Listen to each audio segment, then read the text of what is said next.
प्रणाम। मैं अक्षय मौर्य, भारतीय जनता पार्टी लखनऊ जिले का चिनहट ग्रामीण का मंडल अध्यक्ष। आप सभी को सादर प्रणाम। बिहार का जो चुनाव था, वो चुनाव आने वाले उत्तर प्रदेश के आगामी 27 चुनाव का एक अग्रिम परिणाम है। और इस चुनाव में बहुत सी चीज़ें जनता के सामने आई हैं, क्योंकि भारत को एक नई दिशा देने के लिए सबसे पहले जो जनता चुनाव के माध्यम से वोट करती है, उसमें आने वाले 27 के चुनाव में उत्तर प्रदेश को एक दिशा मिल गई है कि जाति की राजनीति करने वालों पे जो राष्ट्र की सेवा करेंगे वो सदैव उन पे भारी रहेंगे।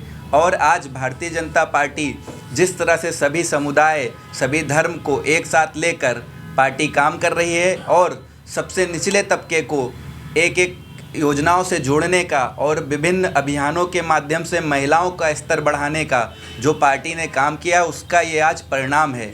और बिहार चुनाव में आपको जो महिलाओं ने जो बढ़ के वोट दिया है, वो वोट माननीय मुख्यमंत्री जी को गया है और भारतीय जनता पार्टी एनडीए सरकार को गया है। ये महिलाओं का आशीर्वाद और युवाओं ने भी वहाँ पे, क्योंकि इस चुनाव में हमारे उत्तर प्रदेश से भी कुछ लोग वहाँ पे जाके बिहार की जनता को बरगलाने का काम किए थे।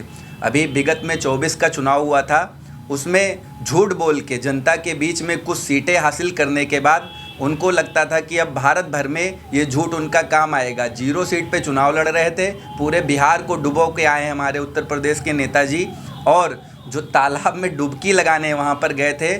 जब तक ऐसे लोग विपक्ष में रहेंगे तो इसका फ़ायदा हमको मिलता है। और वाकई में अगर आज देखा जाए तो मेरी पार्टी का एक बूथ अध्यक्ष आज की डेट में कांग्रेस के राष्ट्रीय अध्यक्ष से ज़्यादा बुद्धिमान है।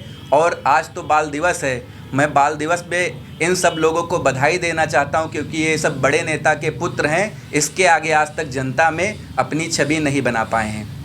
बिल्कुल योगी जी आज पूरे भारत में सबसे ज़्यादा पूजे जाते हैं। और उन्होंने जो उत्तर प्रदेश में अपराधियों पे नकेल कसी, आज से पहले भी हमारे यहाँ शासन रहा, सरकारें रही, लेकिन योगी जी ने स्पष्ट आदेश दिया था कि कोई भी अपराधी होगा या माफिया होगा, उसको सरकार का संरक्षण नहीं रहेगा। आज बिहार का जो परिणाम है, उसमें भी माननीय मुख्यमंत्री नीतीश जी ने इसी चीज़ को अपने कार्यशैली में लागू किया। बेदाग छवि थी, उसी का परिणाम आज वहाँ पे था कि अपराधी मुक्त बिहार बना रहे हैं, विकसित बिहार बना रहे हैं। वैसे ही योगी जी जब वहाँ पर गए, उन्होंने अपने मुद्दे रखे, तो जो एनडीए पार्टी के मुद्दे हैं उसमें कहीं पर भी अपराधियों से कोई समझौता करने की बात नहीं है। जो पाठक जी ने वहाँ जाके चुनाव प्रसार के माध्यम से बिहार को करीब से देखा, तो ये लोग वहाँ पे चर्चा करते थे, तो गांव में लोग बताते थे। आज तो अभी एक मैं फेसबुक पे जोक देख रहा था कि आप शासन इस तरह से ख़राब करिए कि आने वाली पीढ़ियां भुगतें। तो जो बात उन्होंने उस माध्यम से कही, तो लालू जी का ऐसा शासन रहा वहाँ पे, वहाँ के किस्से सुनने में आए, तो उन सब किस्सों से लगता है कि वहाँ पर अब जो आगे और अच्छी सरकार चलेगी, उसमें बिहार और तरक्की करेगा। अभी आज हमारे पास कई बूथ अध्यक्ष, जो हमारी नीचे बूथ स्तर की इकाई होती है, उनका हमारे पास बधाई संदेश आया। तो हमारे यहाँ पार्टी में एक और उमंग बढ़ी है।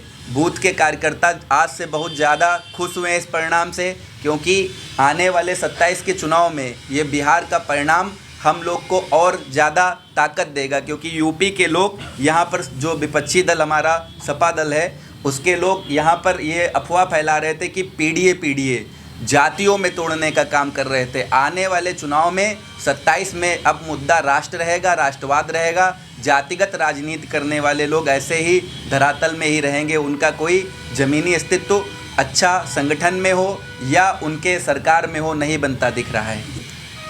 जो जनसुराज प्रशांत जी का था, वो उन्होंने एक एक्सपेरिमेंट किया था, वो अरविंद केजरीवाल 2 है हमारी नज़र में।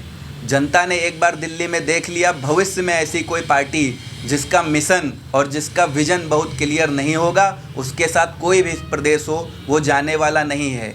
और इस तरह से जो इन्होंने चुनाव में लूज घसोट की, उसका भी परिणाम अभी आगे जांच होगी तो सामने आ जाएंगी बहुत सी चीज़ें। क्योंकि आज परिणाम आया है, कल से निश्चित ही उन पर आरोप लगेंगे, क्योंकि धन होगा ही, चंदा जमाखोरी, इन सब कामों में काफ़ी ज़्यादा लिप्तता रही है, ऐसी खबरें आ रही हैं। आज शाम को हमारे यहाँ एक बैठक है दिल्ली में, माननीय प्रधानमंत्री जी सुनने में आया, बैठक ले रहे हैं। उस बैठक में आपको मैं निश्चित बता रहा हूँ, आने वाले 6 महीने बाद जो चुनाव हैं, उन चुनाव पे चर्चा होगी। क्योंकि हमारी पार्टी 24 घंटा 7 दिन काम करती है।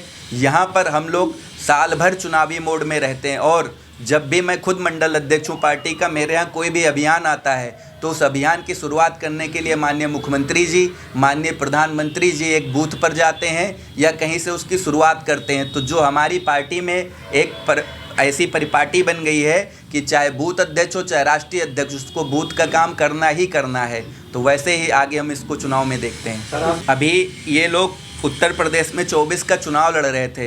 इन लोगों ने गांव-गांव जाके एक पर्चा भरा था जिसमें 6,000 रुपया देने की बात कही थी। जब परिणाम आया उसके बाद आपने देखा होगा कांग्रेस दफ्तर के बाहर बहुत सी महिलाएं गई थी अपना पैसा मांगने। तो जो खुद गलत कामों में लिप्त रहा है वो ऐसे अनर्गल आरोप लगाता है। आज आने वाले समय में अभी 27 का चुनाव होगा, फिर लोकसभा का होगा। आज हमारे बीच की माताएं बहनें आने वाले चुनाव में 30% आरक्षण के साथ सांसद विधायक बनने जा रही हैं।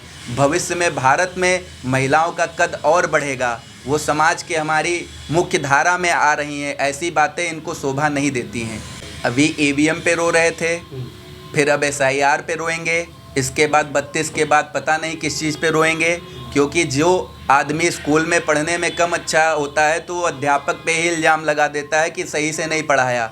आज चुनाव आयोग पे आरोप लगा रहे हैं, आने वाले समय में SIR पे कह रहे हैं। SIR में कुछ नहीं पूछा गया। अभी फार्म गांव-गांव बटे, उसमें केवल इतना पूछा गया है कि आपके पिताजी का, आपके बाबा का नाम क्या था। हम लोग जिस समाज में, जिस भारत में रहते, बड़े गर्व से अपने पिताजी का और बाबा जी का नाम बताते, तो वहाँ पे गर्व से लिखने में क्या बुराई है।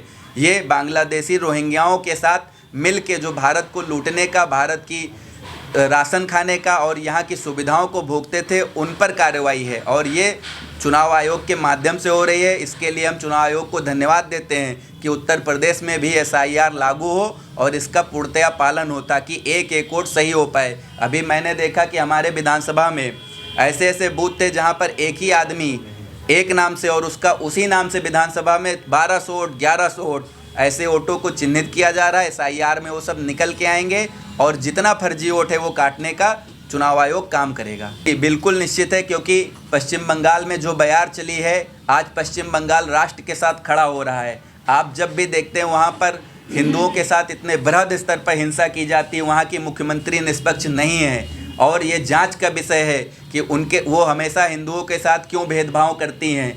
निर्मम हत्याएं की जाती हैं, सैकड़ों भाजपा के कार्यकर्ता हमारे मारे गए और वहाँ पर आए दिन कुछ न कुछ ऐसा होता रहता है। तो आने वाले समय में वहाँ की जनता भी ऐसी सरकार को उखाड़ फेंकेगी और भविष्य में वहाँ भी NDA की सरकार बनेगी, ऐसी हमें आशा है।